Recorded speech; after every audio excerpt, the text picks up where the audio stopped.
जगा के तो देखो अलख साईं बाबा के जगा के तो देखो अलख साईं बाबा के जगा के तो देखो अलख साईं बाबा के जगा के तो देखो संवर जाई जीवन गुना के तो देखो सबर जाई जीवन गुना के तो देखो संवर जाई जीवन गुना के तो देखो अलख साईं बाबा के जगा के तो देखो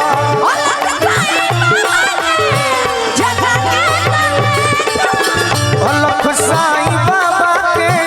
जगा के तो देखो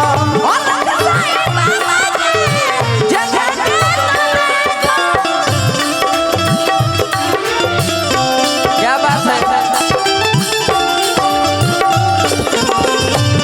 जय हो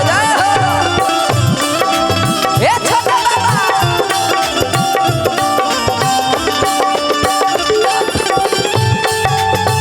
जिया जिया क्या बात है बोलो भैया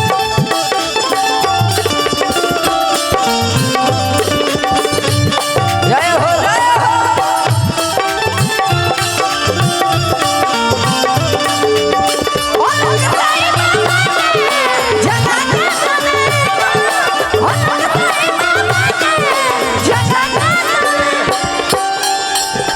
कहता कि आज बड़ी सौभाग्य बा कि सबकर कृपा भइल तेहु महाराज जी के कृपा हमने के ले लीजा सरल में उहा के गइल बाजे अबुले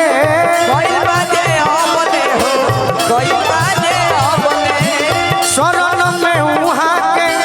गइल बाजे अबुले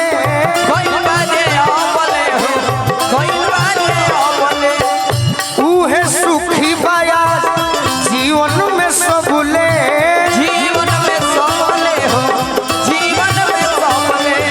अरे उहे सुखी बाया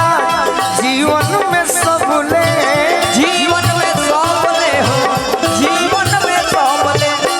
तू भागया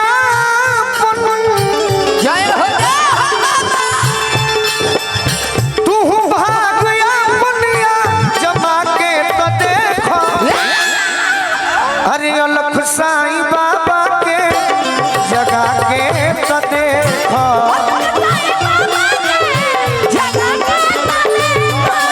अलख साईं बाबा के जगा के तो देखो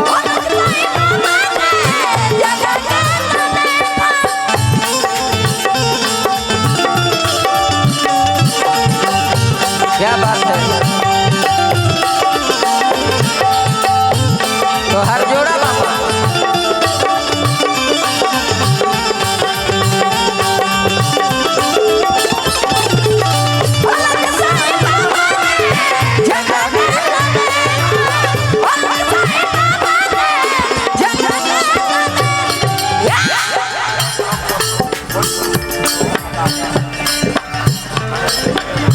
जय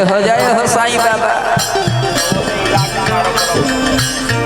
अच्छा अच्छा बड़ी सुंदर बात चाचा जी कहनी सबका मालिक जे भी गरीब के 15 दिन के बुखार लागल हो मेरा ब्लॉक में हमें भेज दे बहुत बहुत आशीर्वाद का डॉक्टर साहब हैं यहाँ पे आज तो कलाकार के जुड़ान जगा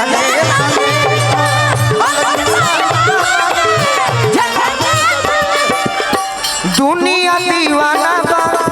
शिरडी वाला के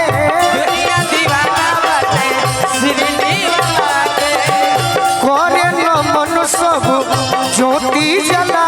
के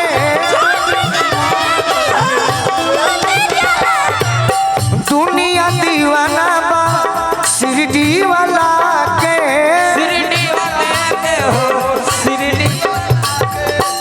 करे न मन सब ज्योति जला के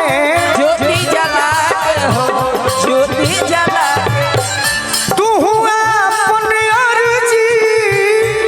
जय हो बाबा तू हुआ अपन अर्जी